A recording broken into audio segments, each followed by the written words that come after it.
And Hi, welcome to Seymour's World. I'm going to tell you a story today, and at the end, you are going to have two choices. What are you going to do? You make the choice. Don't look for a punchline, there isn't one, but I hope you listen to the whole thing. My question is, would you have made the same choice? By the way, this is a true story.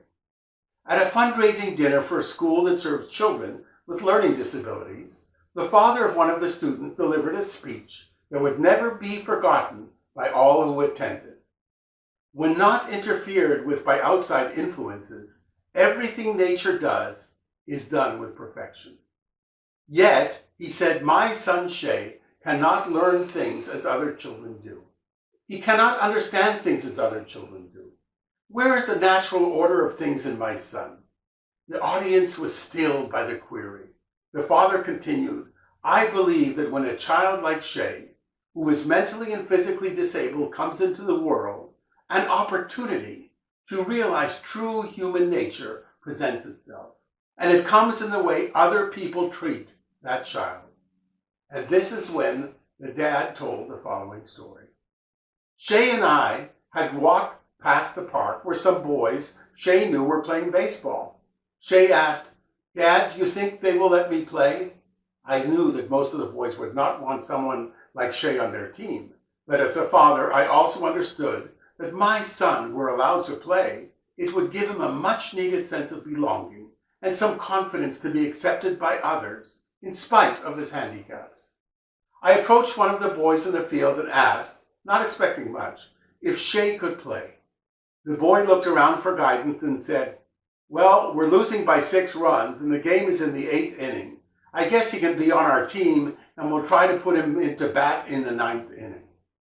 Shay struggled over to the team's bench and with a broad smile, he put on a team jersey. I watched with a small tear in my eye and warmth in my heart.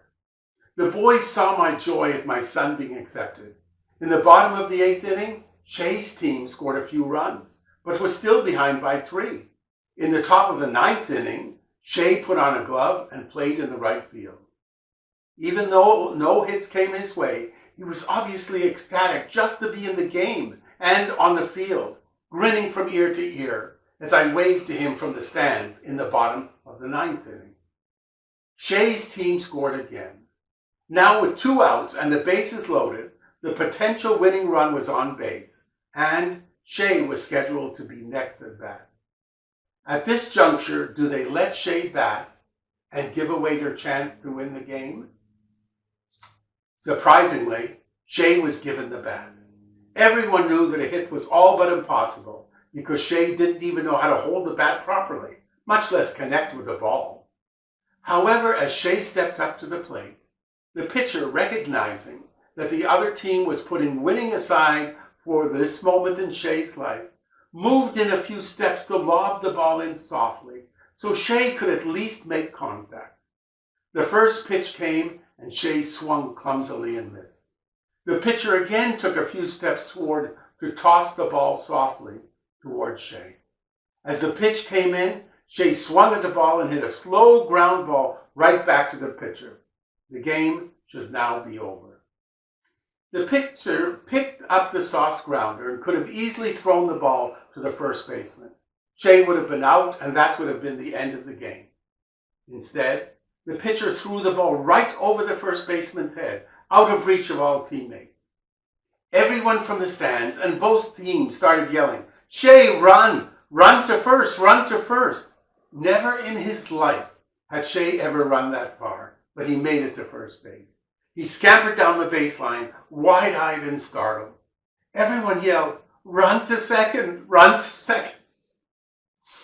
Catching his breath, Shay awkwardly ran towards second, gleaming and struggling to make it to the base. By the time Shay rounded towards second's base, the right fielder had the ball. The smallest guy on the team who now had his first chance to be their hero for his team. He could have thrown the ball to the second baseman for the tag. But he understood the pitcher's intentions, so he too intentionally threw the ball high and far over the third baseman's head. Shay ran towards third base deliriously as the runners ahead of him circled the bases towards home. Everybody was screaming, Shea, Shea, Shea, all the way, Shea. Shea reached third base because the opposing shortstop ran to help him by turning him in the direction of third base and shouted, "Run to third, Shea, run to third."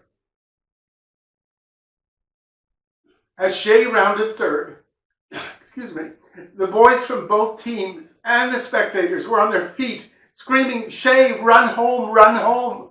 Shea ran to home, stepped on the plate, and was cheered as the hero who hit the grand slam and won the game for his team. That day, said his dad softly, with tears now rolling down his face, the boys from both teams helped bring a piece of true love and humanity into the world. Shea didn't make it another summer. He died that winter. Having never forgotten being the hero and making me so happy, Dad said he decided that this was the day of his life. So now for your choice. Do we pass along a little spark of love and humanity, or do we pass up those opportunities and leave the world a little bit colder in the process?